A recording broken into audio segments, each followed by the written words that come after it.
تو Venezuela, Iraq, Libya, Afghanistan جیسے حالات کی بار بار کیوں بات کرتے ہیں؟ کہ وہاں معدنی وسائل ہیں، خربوں ڈالرز ہے، عوام کے پاس روزی روٹی کے نام پہ بھوک، غربت اور قانون انصاف کی غیر موجودگی۔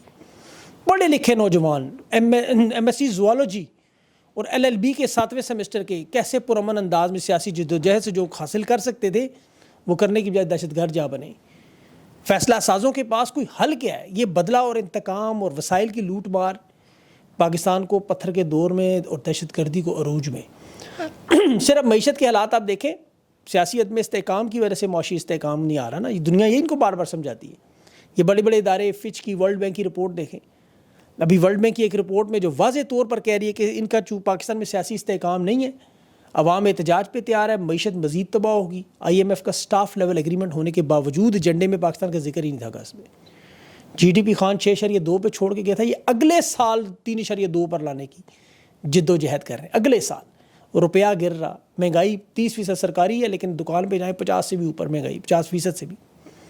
بجلی کے بلوں میں اضافہ، ڈالر کی بڑھتی قیمتیں، پیٹرول کی قیمتیں، مالیاتی خزانہ، قرضے واپس، ابھی 26 ارب ڈالر واپس کرنے، انویسٹمنٹ کا نام و نشان کوئی نہیں دور دور۔ 16 لاکھ ہنرمند لوگ ملک چھوڑ کے چلے گئے، 11,000 کمپنیاں چھوڑ گئی، اور اب جو ایران نے 18 ارب ڈالر کا عالمی عدالت میں جرمانہ ٹھوکنے کا گیس لائن پائپ لائن کا منصوبہ، یہ ذرا سن لیں، یہ 2014 کا منصوبہ تھا، 10 سال ہو گئے، آگے نہیں بڑھا۔ ایران نے پاکستان کو آج آخری نوٹس بھیج دیا۔ پیرس کی عدالت میں ستمبر کے مہینے میں یہ کیس جا رہا ہے، اور 6 مہینے کا وقت انہوں نے دیا تھا کہ 6 مہینے امریکہ سے اجازت لے لو، ورنہ یہ کیس فرانس کی عدالت میں جا رہا ہے۔ فرانس اس لیے کہ وہ امریکہ کی پابندیوں کو تسلیم نہیں کرتے۔ ایران نے اپنی طرف سے گیس پائپ لائن پہنچا دی یہاں تک، اور دیکھیں یہ اگر گیس لائن پہنچ جاتی اور چل پڑتی تو 750 ملین کیوبک گیس فیٹ جو روزانہ پاکستان کو ملتی، توانائی کے مسائل ہی ختم ہو جاتے، لیکن انہوں نے نہیں مانا۔ اب ایران کے پاس بھی ستمبر کا مہینہ آخری حل ہے، اگر انہوں نے بھی یہ کیس نہ کیا تو ان کا بھی یہ حق جو ہے 18 ارب ڈالر کا جرمانہ جو کلیم کیا وہ بھی حق ختم ہو جائے گا۔ اس لیے وہ چاہتے ہیں اگلے مہینے کیس لازمی شروع ہو ہی ہو، یہ آخری ڈیڈ لائن تھی۔ چند مہینے پہلے انہوں نے کہا تھا کہ اگر آپ نے 6 مہینوں کے اندر اس گیس پائپ لائن کو منسوخ نہ کیا تو پھر $1 ملین روزانہ کے حساب سے جرمانہ ہوگا۔ پاکستان نے دستخط کیے، تسلیم کیے، اور اب 6 مہینوں میں کچھ بھی نہیں کیا، سوائے تحریک انصاف کا اشر نشر کر رہے ہیں، انہیں تباہ و برباد کرنے۔ کوئی ایسا ایک کام بھی نہیں ہوا۔ ایران جا کے کوئی مذاکرات کرتے، کوئی معافی تلافی کرتی، کوئی معاملات حل کرتے۔ خان کی حکومت میں آپ کو یاد ہوگا یہ صرف ایران کے ساتھ نہیں، خان نے ترکی کی کمپنی کارکی کا 6 ارب ڈالر معاف کروایا تھا، وہ 6 ارب ڈالر ٹھک جانا تھا ختم۔ بلکہ یہ نہیں، بلکہ PIA کا جو امریکہ میں ہوٹل تھا وہ بھی خان نے واپس دلوایا تھا۔ فیٹف کی 34 سے 32 شرائط بھی خان نے پوری کروائی تھیں۔ IPPs کے ساتھ ڈالر کا ریٹ بھی فکس کروایا تھا، ورنہ آج کے ریٹ پہ IPPs ہوتے تو آپ تو کب کا انقلاب آ چکا ہوتا۔ یہ خان کے خلاف عدم اعتماد لا کے پاکستان کو پتھر کے دور میں لے کر گئے باقاعدہ طور پر۔ اور یہ صرف معیشت کے حالات نہیں، انصاف کے اور آئین کے بھی حالات۔ ارشد شریف شہید کو شہید ہوئے 22 مہینے ہو گئے۔ کینیا کی عدالت نے انصاف کر دیا، بدترین ملک۔ یہاں high court, supreme court, judicial commission, ادارے سب کے سب خاموش، سب کو پتہ ہے کون ملوث ہے، نام تک نہیں لیتے، پتہ نہیں ریٹائرمنٹ کا انتظار کرتے ہیں۔ عدالتوں کی یہ حالات ہے کہ بشرا بی بی کہتی ہے میری جائے نماز کے مصلے پر چوہے گرتے ہیں چھت سے، جج کہتا ہے پھر ان کے ساتھ فٹ بال کھیلیں۔ یہ حالات ہے۔ تحریک انصاف کے لوگ جج کے پاس جب اپنے کیسز کے لیے جاتے تھے تو وہ آگے سے کہتا تھا پریس کانفرنس کر کے جان چھڑاؤ، مطلب تحریک انصاف کو توڑ دو، چھوڑ دو۔ حالانکہ ان ججز کو اب اندازہ ہو رہا ہے کہ جماعت نہیں ٹوٹی، 8 فروری کو انہوں نے معجزہ کر کے دکھایا۔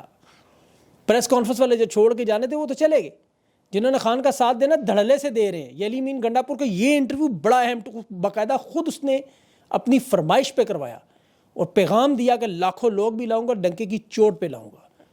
اب تحریک انصاف کے لوگ اور پاکستان کے جو لوگ، اچھا میں ایک بات آپ کو بڑی امپورٹنٹ سمجھانا چاہتا ہوں، میرا اللہ کرے پیغام تحریک انصاف کے لوگوں تک پہنچ جائے۔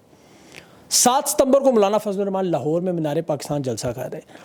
مولانا صاحب یہ جلسہ جو ناموس رسالت صلی اللہ علیہ وسلم کے حوالے سے جو کیس سپریم کورٹ میں قاضی فائز کو مجبور کر کے فیصلہ بدلایا گیا، اس کے شکرانے کے طور پر جلسہ ناموس رسالت صلی اللہ علیہ وسلم کے نام پر کر رہے ہیں۔ مذہبی فریضے کے طور پر یہ جلسہ تمام مسلمان پہنچیں گے، بہت بڑا جلسہ بنے گا، میرے خیال میں بہت بڑا جلسہ ہوگا یہ، اور یہ سیاسی جلسے سے زیادہ مذہبی جلسہ ہے۔ تو آپ کو پتہ ہے لوگوں کے ہر مسلمان کا عقیدہ ہے، تو تحریک انصاف کے لوگوں کو خاص طور پر یہ بڑا موقع ملا ہے۔ دیکھیں ایک تو مسلمان ہونے کے ناطے جائیں گے، خوشی خوشی جائیں، دوسرا JUI کا جلسہ ہے، ایک جھنڈا JUI کا پکڑ لیں، ایک تحریک انصاف کا، بہت سارے ایسے جلسے ہوئے، کمانڈو ایکشن کریں۔ یہ پہلے بھی تو دیکھیں یہی کر رہے ہیں نا تحریک انصاف کے لوگ، جب ایک دم ہزاروں کی تعداد میں جھنڈے وہاں لاہور میں نکل آئیں گے مینار پاکستان پہ، بہت بڑا سرپرائز ہوگا، حکومت سوچ بھی نہیں سکتی، روک بھی نہیں سکتی۔ یہ میں ہی آپ کو پہلا بندہ بتا رہا ہوں، ابھی تو کسی کو پتہ بھی نہیں۔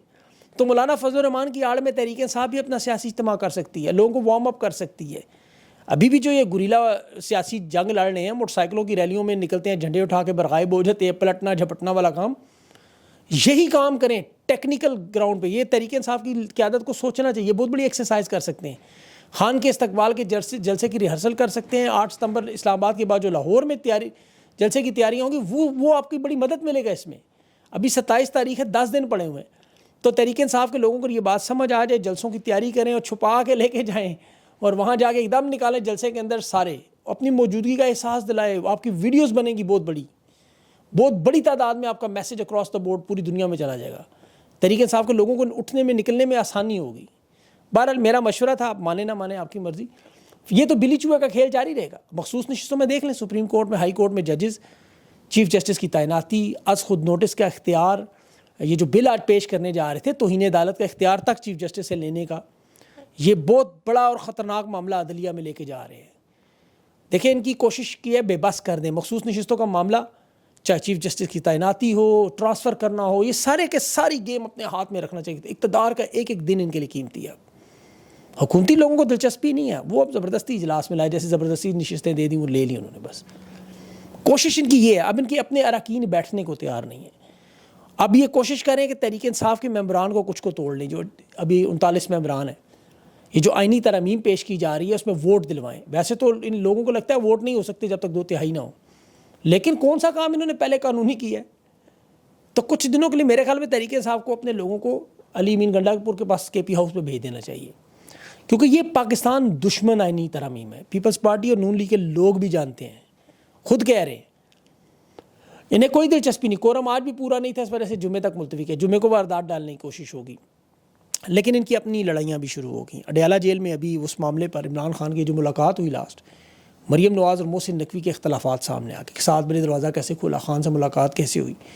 صدیق جان نے تو یہاں تک کہا ہے کہ جس شخصیت کے ساتھ کی بات ہوئی تھی, نون لیگ کو پتہ چلے تو سارے کے سارے اس کے گھر پہنچ جائیں گے آج رات کو ہی.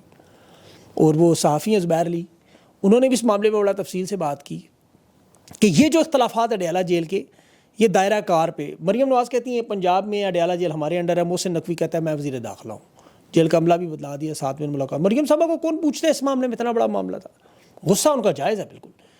مریم نواز نے مسلم لیگ نون کی حکومت بنانے میں, شہباز شریف کو وزیر اعظم بنانے میں, خود وزیر اعلیٰ بننے میں, اسحاق ڈار کو لانے میں, باؤ جی کے کیسز ختم کروانے میں بڑا مشکل کام. وہ تمام اس راستے پہ چلی ہیں جس کا یہ خود اقرار کرتی ہے.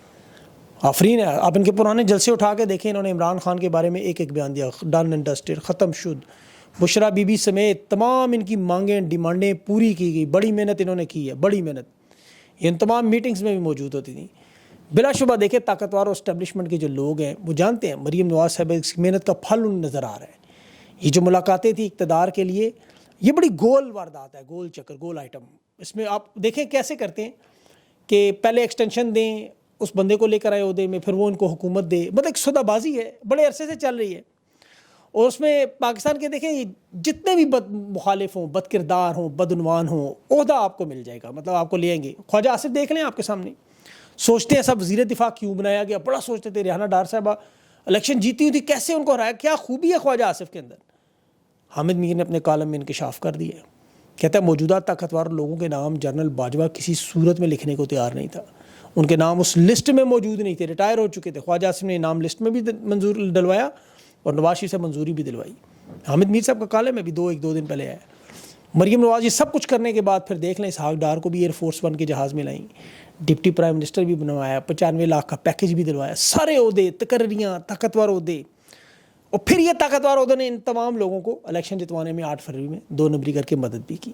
آپ پتن کی اب رپورٹ اٹھا کے انہی لوگوں کی دیکھیں, روزانہ کی بنیادوں پہ حلقے میں ہو رہے ہیں. نواز شریف کا حلقہ ہو, اون چودھری کا ہو, مصطفیٰ کمال ہو, نور عالم خان ہو, یہ سارے اٹھا لیں آپ. اور سب سے بڑھ کر خواجہ آصف کا. تو آپ کو حلقے میں کیا نظر آتا ہے, یا تو ریکارڈ غائب ہے, یا فارم 45 میں 2 نمبری ہے, یا فارم 47 میں اعداد و شمار غلط ہے, یا رجسٹرڈ ووٹوں سے زیادہ ووٹ ڈال دیے. قومی اور صوبائی حلقوں کے ووٹنگ کا جو تناسب ہے وہ دیکھ لیں, اور بعد میں تھیلے کھول کے اندر مورے بھی مسترد کر دیں. اور یہ پھر عدالتوں میں ٹریبیونل میں کیسز گئے, پوری کی پوری سسٹمیٹک واردات. کیونکہ طاقتور لوگوں کو عہدوں پر یہ لائے اور نون لیگ کی 18 نشستوں کو 180 میں انہوں نے بدل دیا. یعنی پوری کی پوری ریاست اور طاقت استعمال کر کے اب یہ لوگ اس نظام کو بچانے کے لیے ہر حد تک گزرنے کو تیار ہیں. چاہے قومی اسمبلی، سینٹ، اسمبلیاں، چیف جسٹس، سپریم کورٹ، توہین عدالت، جو مرضی واردات کرنی پڑے، یہ ہر حد تک گزریں گے. فارم 47 کی حکومت کو مضبوط کرے. خود خواجہ آصف کہتا ہے ہم تو فوج کے تعاون سے چل رہے ہیں. ہائیبریڈ میں اب 2 کی جگہ 5 پارٹنر بن جائیں گے، اس میں کیا فرق ہے؟ باتیں سنیں خواجہ آصف ہر انٹرویو میں کہہ رہے ہیں. اور تحریک انصاف کے انٹرا پارٹی کے تیسری دفعہ الیکشن ہے وہ تسلیم نہیں کر رہے. بیرسٹر گور کو چیئرمین نہیں مانتے.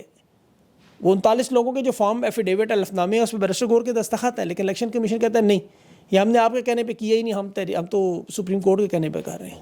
حالانکہ سپریم کورٹ کہہ چکے پی ٹی آئی واز اور ول، وہ کہتے ہیں نہیں ہم نہیں مانتے.